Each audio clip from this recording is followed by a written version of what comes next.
পাকিস্তান সব সময় বলে বাংলাদেশ আমাদের হারানো ভাই, কিন্তু বাস্তব চিত্র পুরাই ভয়ঙ্কর। বাংলাদেশ তাদের হারানো ভাই হলে বুকে জড়িয়ে নিত, কিন্তু তারা বাংলাদেশের বুকে বুলেট মেরেছে। গ্রামের সাধারণ ছেলে ফয়সাল, বয়স 22 বছর, পাকিস্তানের সেনারা তার বুকটা বুলেটের আঘাতে ঝাঁঝরা করে দিয়েছে। ফয়সাল দেশ ছেড়ে গিয়েছিল দুবাই যাওয়ার কথা বলে, অথচ সে পাকিস্তানে সেনাবাহিনীর হাতে নিহত হয়েছে। ভাবতেই ভয় লাগে, আমাদের দেশের তরুণরা কোথায় হারাচ্ছে, কি কারণে তারা বিদেশে চাকরি না পেয়ে বা গরিব তাই জঙ্গি সংগঠনের হাতে চলে যাচ্ছে। যদি এটা থামাতে না পারি, দেশের জন্য বড় বিপদ দেখা দিতে পারে। কয়েকদিন আগে খাইবার পাখতুনখোয়ার এক অভিযানে পাকিস্তান সেনাবাহিনী এবং নিষিদ্ধ ঘোষিত সংগঠন তেহরিকে তালিবান সংগঠনের সাথে ফাইট হয়। ওই অভিযানে 17 জন তেহরিকে তালিবান সদস্য নিহত হয়। সেই 17 জনের মধ্যে একজন ছিল বাংলাদেশি, তার নাম ফয়সাল হাসান, বয়স মাত্র 22 বছর। এই ফয়সাল মাদারীপুর সদর জেলার কালিকাপুর ইউনিয়নের ছোট দুধখালী গ্রামে বাস করত। বাড়ির সবাই এখন শোকে হাহাকার।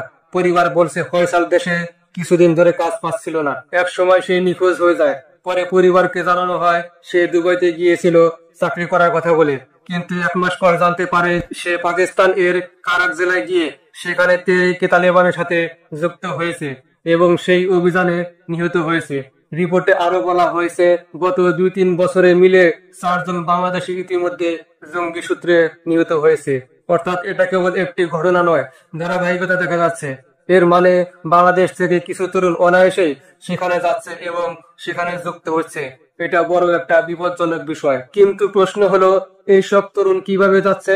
সরাসরি পাকিস্তানে যাওয়া তো সহজ নয়। তারা হয়তো দুবাই বা অন্য কোনো দেশের নাম বলে বেরিয়ে যাচ্ছে, তারপরে ভিন্ন পথ ধরে সেখানে পৌঁছে যাচ্ছে। কোথাও মধ্যস্থভোগী বা কিছু নেটওয়ার্ক কাজ করছে, যারা প্রথমে লোভ দেখায়, চাকরির কথা বলে, পরে ধর্মীয় উস্কানিতে বা উগ্র মতাদর্শে জড়িয়ে ফেলে। আপনি হয়তো বলবেন শুধু পাকিস্তান নয়, মালয়েশিয়াতেও এরকম ঘটনা ঘটেছে। মালয়েশিয়া থেকে সম্প্রতি বিভিন্ন জঙ্গি সংগঠনকে অর্থ সহায়তার অভিযোগে 33 জন বহিষ্কৃত করা হয়েছে। অনেককে দেশে ফেরত পাঠানো হয়েছে, আবার অনেকের বিচার চলমান রয়েছে। মানে আন্তর্জাতিকভাবে জঙ্গি অর্থ প্রদান ও রিক্রুটমেন্ট চলছে। আমাদের আশেপাশেও এর ছায়া পড়ছে। ফয়সাল ঢাকার বিভিন্ন ওয়াজ মাহফিলে ভ্রাম্যমাণ দোকান বসিয়ে তসবি, জায়নামাজ, টুপি, আতর ইত্যাদি বিক্রি করত। অর্থাৎ সে ছোটখাটো কাজ করে জীবিকা চালাতো। কর্মহীনতা, হতাশা এবং কিছু লোকের দ্বারা ধর্মীয় উস্কানিতে সহজেই প্ররোচিত হয়েছে। এখানে পরিবারের কথা বলার নয়, তারা বুঝতে পারছে না কিভাবে ছেলে হারালো, কেন হারালো। বাড়িতে আহাজারি চলছে, কর্মহীনতা, যোগ্যতায় চাকরির অভাব, আর কিছু লোকের দ্বারা বুঝিয়ে সুঝিয়ে একেবারে উদ্বুদ্ধ করা, এই মিশ্রণই সহিংস পথে ঠেলে দিচ্ছে। আরো বড় ভয়াবহ দিক হলো, যদি এসব লোক বিদেশে গিয়ে যুদ্ধ প্রশিক্ষণ নিয়ে বাংলাদেশে ফিরে আসে, তাহলে দেশে এইরকম সহিংসতা বা সন্ত্রাসী কর্মকাণ্ড হতে পারে। যারা যুদ্ধ করেছে, যারা ট্রেনিং পেয়েছে, তারা দেশে ফিরে এলে নিরাপত্তার বড় হুমকি তৈরি হবে। এরপর পাকিস্তানও বলবে যে তাদের বিরুদ্ধে যাদের হামলার উদ্দেশ্য ছিল তারা সবাই বাংলাদেশ থেকে এসেছে। আন্তর্জাতিক সম্পর্কেও জটিলতা তৈরি হবে। সুতরাং এটা কোনো সাধারণ বিষয় নয়, এটা একটি জাতীয় ইস্যু। আমাদের সরকার, সমাজ, ধর্মীয় নেতা এবং পরিবারগুলোকে সতর্ক হতে হবে।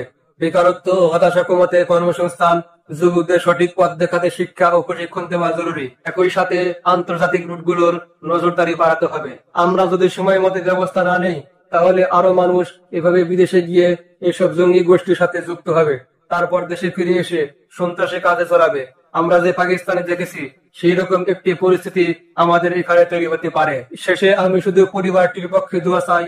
প্রতিটি পরিবারের যে ব্যথা আছে সেটাও আমাদের মনে রাখা দরকার, তাদের পাশে দাঁড়ানো দরকার। সেই সাথে সরকারকে যথেষ্ট পরিমাণে সতর্ক হতে হবে। ভালো থাকবেন।